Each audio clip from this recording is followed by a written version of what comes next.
Alleluia. Om Mani Padme. Om Allah.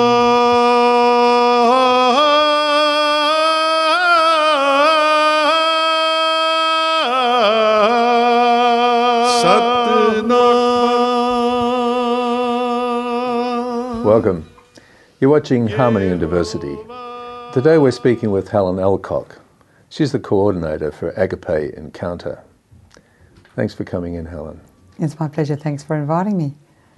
Agape Encounter, that's a rather charming title. What's it actually mean? What's Agape Encounter about? Well, we've anglicised or Australianised the word agape.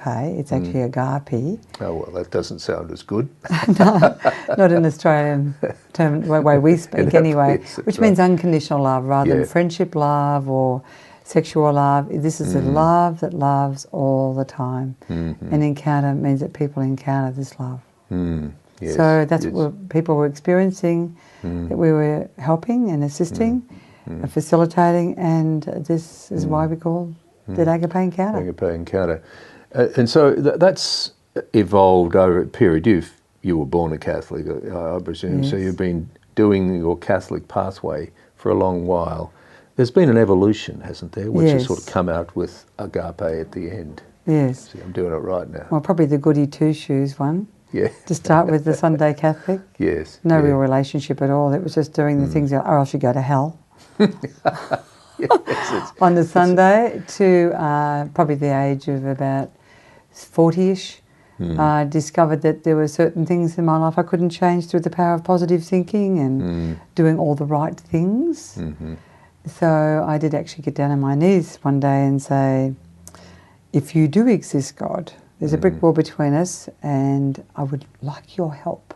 Yes. And that was the beginning of the journey. I was eventually taken to the CCR, Catholic Charismatic Renewal, who I thought were really weirdos to start with.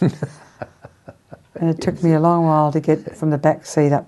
It took 2 years to go, so, and then I realised there was nothing but love there, and an expression of love. I began to melt down, I began to feel safe, and I took many leadership roles ultimately with prayer groups, coordinating, and in the healing ministry. And then there was a time when I had an experience where, I can only call it about an experience, where I sensed a presence go past me and say, put everything down. Yes. And that meant in all my involvements in all the leadership roles and various organisations I was in.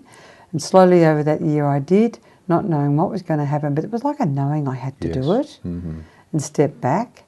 And people kept coming all the time to me, and as I stepped back from the renewal, I just spent the next 6 months being in silence, sitting, waiting and being present. Okay. And people kept coming, and we eventually realised that we needed to have some sort of covering and name for this organisation and set up properly for those who were facilitators there and part of the team. And that was in '99. All right. So it's evolved from that point forward. Absolutely. But it kind of evolved from, you know, with the renewal of laying on of hands, words of knowledge. Oh, okay. Yep. You know, and we were giving them words. And I'm not saying that's not good, right? I still do that on occasions. But I also see the danger of doing that sometimes when people hang on to those words that go through human channels. And then it went from a very profound experience I had with a young woman who I couldn't help at all. And I sat in silence for 3 days, off and on with her. And one day she just sat up and she said, I know what my problem is. It was when I was 2, I believed I wasn't good enough. Yes. And the moment that revelation, and I said nothing about the power of the belief about her worth and value, was there, and I was just being silent, just calling upon the Spirit, upon Jesus. And from that moment on, she was empowered to get out of bed, change her life. It was profound. So we began to then work this way of listening to people. Yes. And inviting the divine presence, love, wisdom, truth. Listening, yes, it's critical, isn't it? And with your facilitators, you'd go through a process to make sure they're listening to themselves as well. Absolutely. How does that? You mean the people we're working with? Yeah, the facilitator. So the facilitator has got their own internal conversation going on, which they're listening to. Sure. And they're ready to listen to someone else because they've done all their internal listening. Yes. So they yes. don't have to be listening to that while they're Yes. listening to someone else. Yes. Yeah. So what we do is we train them up. I share Yeah. with them what I have learned over the Yeah. years, which works in the Yes. most extraordinarily gentle, beautiful way, no matter what background people come from. And we just say to them, your thing is to really tune in Yeah. to the presence That's right. Yeah. within you. So you're listening, maybe for these words of knowledge, these thoughts, but most of all, you're asking. Depends on where the background of the person comes from. It might be the wonderful counsellor. You're going to ask him to show you, as a result of everything, what are you feeling right now? Yeah, that's right. So all you have to do is be the observer and listen. So that's the facilitator's job to do and say that. Yes. And then the person says, well, I'm feeling angry, resentful, hurt, etc. And I believe I'm no good. We just ask them again to listen. How true is that? And often they have an enormous breakthrough. Yeah. You mentioned when you discussed, you were saying part of your process coming through, you started to discover you felt safe to be in that particular place. How much does safety on the part of the person who's being listened to, is that important for them to feel safe? Everything, Yeah. everything, because when people come to us, they're struggling with some issue in their life, some relationship issue, something from the past, or they're blocked to move on in life, or they just haven't lacked clarity. So, and I know now, as we allow ourselves just to be present to them unconditionally, loving them just as they are, and inviting the spirit of unconditional love to be present, they feel that. Yes. And so they come up with, you know, all the worst things they believe about themselves. Whatever is there is gently revealed under the guidance of love. Yes. And they feel safe to do that. Yeah. They feel safe to hold their worst possible feeling about themselves, which is all buried within them. So the release begins to happen when it comes up. And they're safe to just to listen to the spirit of truth. Absolutely. Well, there is a spirit of truth that also operates in the fact is that time runs out and we're out of it for the moment. We'll be back in a moment.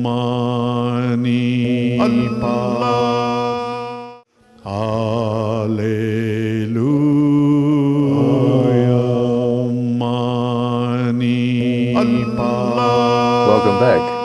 You're watching Harmony and Diversity, and we're speaking with Helen Alcock from Agape Encounter. We were talking about how this encounter concept emerged, and you've been running seminars and working and learning and uncovering and growing and all of that stuff in this. And it's come into a point where you've decided you'll put it in a book, and that's Peace, Presence and Power. How do you feel about having written that book? What's the effect of having written that book on you? Well, the human effect is, oh, thank goodness. Yes, done at last. Yeah, Yes. because it was actually pamphlets and booklets I've done over 74, but there's 42 in there of seminars and workshops. Right. But they all had to be changed in some form in some ways to reach people from all backgrounds that was making it relevant to life and with true life stories in it. Yeah. So it took a long while to go over them all and put them together and etc. But I feel very grateful, truly. I feel so grateful because I remember where I was 32 years ago. Yeah. I remember I didn't know how to deal with my feelings. I didn't know how to deal with certain things. And from that point to here, there's been so much that I have learned, witnessed and seen, and seen the change and the roll on. I'm truly and profoundly grateful that for some reason or other that's much better than the pamphlets, The book Yeah. seems to be something people can get hold on. Yes, yes. And people said it's touched them very, very deeply. And I often say to them, you dip into it. You don't read it. It's years and years of work and people's stories and amazing transformations and how to do that. But you dip into it and take an ingredient, That's right. apply it to your life and see how it can change your life, like the ingredients of a cake. That's right. A bit of this and a bit of that. Yeah. And the timing with cooking of when to put the ingredients in, of course, is so important. And the person who's the recipient decides on that timing, and so it's transforming, isn't it? That's totally transforming. Yeah. You can make a really good cake and a really good life out of that. If you Well, bake the right way and you use that. Let's have a look at the recipe book. What I was planning to do is to go through. I've had a look through the index, which is fairly impressive. You've got it in 3 parts: peace, presence, and power. Would you mind if we went through peace first? And I'll pick from here subjects, and please, you raise ones if you wish as well. But some of these are really captivating. It's like saying, for example, understanding feelings and using them constructively.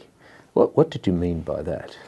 Well, once upon a time I used to be, and I start off in that chapter, an ocean of emotions. Yes. And I was told growing up, you're too emotional. But I had no idea what to do with them. Yes. So through the period and the years of learning, I learnt that there's nothing wrong with the emotions, it's what you do with them. Yeah. But everyone knows that on a head level, but I didn't know where mine came from. And that the present was triggering off in a lot of the past that was unresolved. So I now, under the guidance of love, unconditional love, wisdom, truth, ask him to tell me when I get stuck or when I'm helping someone, assisting someone, this is how you use it constructively. What am I, as a result of that person and that situation that's giving me the irrits, how am I feeling before I react to it? Yeah.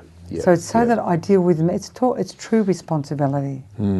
It's being responsible, first of all, for my feelings, identifying them all, the beliefs that hold it all together. Like usually, you've just treated me like I'm nothing. You'll get people saying, you've just treated me like, I'm a bit of dirt. Yes. So I have a lot of feelings around that. Yeah. So I show them in that chapter how to deal with the feelings, how to get to the belief about I'm feeling like a bit of dirt, and how to deal with the anger in that. Yes. Constructively and wisely, and then how to listen to the one who's created them out of pure and unconditional love.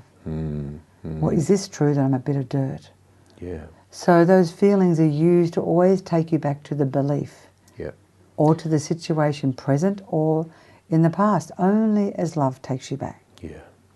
And the word that kept coming up all the time there was listening at various levels to various different things, but you must listen to those internal movements before you can... Yes, absolutely. Because then there's another chapter in my book is about how listening melts hearts. Yes.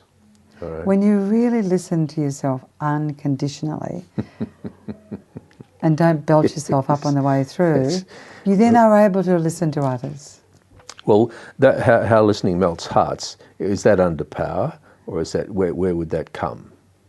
Am I testing you too much? You're testing me too much. There's 42 chapters there. I think it's somewhere in the middle, but you can find it. Don't worry. It really is. It's all integrated. It Yes. is. It's practical. It's practical. It's integrated, and it's about 3 or 4 key things: love and listening. Well, let's say, give me 4 of the key factors in this process. What would be the 4 outstanding elements? I think the first one is that asking whoever people believe in, whether it be love, wisdom, truth, God, Jesus, because lots of people now don't believe in God or Jesus, but how about we deal with justice? Yes. Asking the spirit of justice, okay, you tell me how I'm feeling, because most people don't know how they feel. No, that's right. They don't even take long enough to say, are present to their own feelings. No. That's step one, number 1 is asking Someone who's created you, you identify that language that suits you. To me, it's all one and the same. Ask him, and then you listen to all the feelings that begin to come up. Step number 2, and acknowledge all the feelings. That's right. Because most of us deny them and run from them, push them down and become very sick. And then that leads on to beliefs. Beliefs. And I believe in time, and time's run out. We'll be back in a moment. Mani Allah. Alleluia. Mani Allah. Welcome back. You're watching Harmony and Diversity. We're speaking with Helen Alcock from Agape Encounter. Helen, we were going through the book, and we're going very slowly through this, but it's fascinating because as you listed those 4 key elements, and love and listening are key parts of it, as love and listening is in life at large, really. But what about if, say, a heading like this, how fears, terrors and traumas can dissolve? We all have fears and traumas. How do you dissolve them? Again, the same process. The whole principle of what I'm talked about earlier is really repeated, and it's in the healing meditation chapter, step by step. But again, you go back, if say someone came to me and they were full of fear and terror and they really wanted to get over it, or frozen, I'd again invite them to just be present to listen to the fear. So again, always under the guidance of the wonderful counsellor, Spirit of Truth, Life, Love, would you reveal to the person, as a result of all of this, what are they feeling? And of course it would be fearful. Fear is often in a lot of them anyway. It's a very big element. And sometimes as they go through the other emotions, fear, resentful, frozen, the belief would be I can't do anything, I'm stuck, I'm trapped, another feeling. I would just say to them, now feel that fear. 0 to 10, how fearful is it? So I get them to really face the fear. Yes. That's the feeling, which is false evidence appearing real. But they can still feel it as if it's real. And often they'd say 9.5, 10. And some will say, actually, it's more like terror. Yeah. I'm frozen. I say, okay, so would you allow the Spirit of Love, just with me and yourself, just to let go and drift into that terror and fear? And we're just going to ask him to take us back to the root and origin, where it first began. Yeah. They may go back to a memory recently. It might be a childhood memory where they were terrified because some situation was happening at home, and they felt helpless and powerless. Yeah. And I'd say stay there, and we'd listen to all the feelings of the child, all the beliefs again of that child, totally powerless and fearful. And we'd say, we ask the Spirit of Love to enter into that memory, because we have memories in ourselves. Yeah. And the child, I asked the person to listen to the child within, and they'll say, oh, there's a presence there. So how fearful are they feeling now because they were alone and frightened before? No, it's gone. It's disappeared. So how do you, it's the scene's there, but all the feelings have dissolved. Right, okay. And another times trauma and shock, we just ask the Spirit to dissolve the spirit of trauma and shock. And then we go back into the memory, recognise the feelings and beliefs, ask them to listen and wait, and again they feel a presence or a light dissolves again. Now these are not all religious people, are they? No, they come from all backgrounds. I don't know what they believe in. I don't know what religion they come from. I don't know whether they have any relationship with God at all, in any form or any way, because they're still, for me, the creation of the creator of love, unconditional love. And for me, everyone wants a sense of peace and presence and safety and security, and they'll find their journey from that once they experience unconditional love. Yeah, it's interesting because love, you can go back, and I'm just thinking about John Lennon and All You Need Is Love. That's really true, isn't it?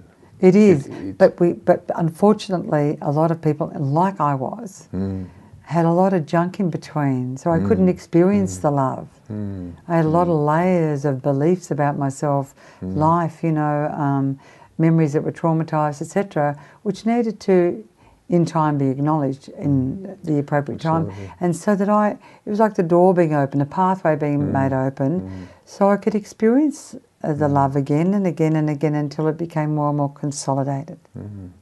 It's got to be some sort of a common belief, because as I said, these people are not, or you don't know where they're coming from. Yep. They might have no belief in divine essence at all.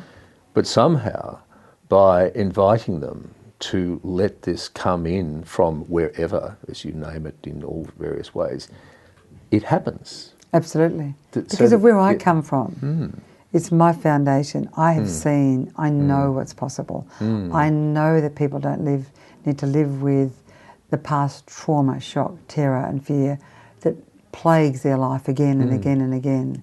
And because of the strong faith and belief I have in somebody bigger than me, but lives within me and within the person, I believe that truth and love is greater than all that's happened. All that's happened, yeah. And so Yeah, because of that that's strong feeling and my experience now, and initially not, but I was just gobsmacked at first, but now I just expect it.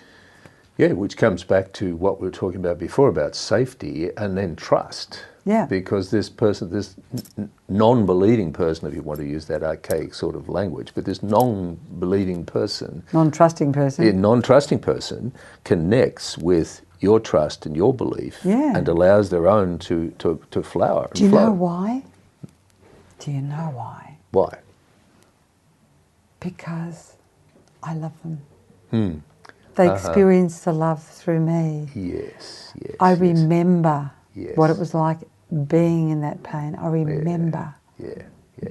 And so I am there for them. I am standing with them. And they feel that. Just as you feel criticism, judgment, Yeah. you feel the love. Feel the love. Yep. Yeah, that's root stuff, isn't it? Because you can see that goes into your essence and that communicates into Creates their an essence. atmosphere. Absolutely, yes. Just as the It's trauma and shock create an atmosphere. And an atmosphere which is actually really so well ingrained into them. They have to be really able to open. You mentioned cells, the cellular level of this memory. It needs to release it at that cellular level. Well, a lot of people, for instance, go just have body pain. I just say, so just feel the feelings and let's just go back where we're the one who knows everything will take you to the root and origin so it can come to a place of peace. And they'll just say, well, I just feel a stomach pain. So it's in the cells in the body, and that's where the dysfunction begins, and it becomes physical as well. Yes. From what I understand from biology of belief. That's right. From Dr. Bruce Lipton. So they'll go back into the stomach and they'll suddenly be in a memory. It retains the memory and the feelings and the beliefs, and they listen again. And I'll go back and I'll say, so what's the pain in your stomach like? It's all gone. It's all gone. What's the pain in your back like? It's all gone. Yeah, that's a root of somatic healing, of course. Somatic healing takes people back into that cellular memory of pain and trauma. So this is powerful stuff, Helen. Thanks very much for talking to us about it. This book, we need to go back and keep working with this. So would you be able to come back next week and we'll do more work on peace, presence and power? It'll be my great pleasure. Thanks very much, Helen. Thank you. You've been watching Harmony and Diversity. We'll be back next week and we will be speaking with Helen Alcock in relation to peace, presence and power. Thanks for watching and bye for now. Baha'u'llah, Shanti Om, Allahu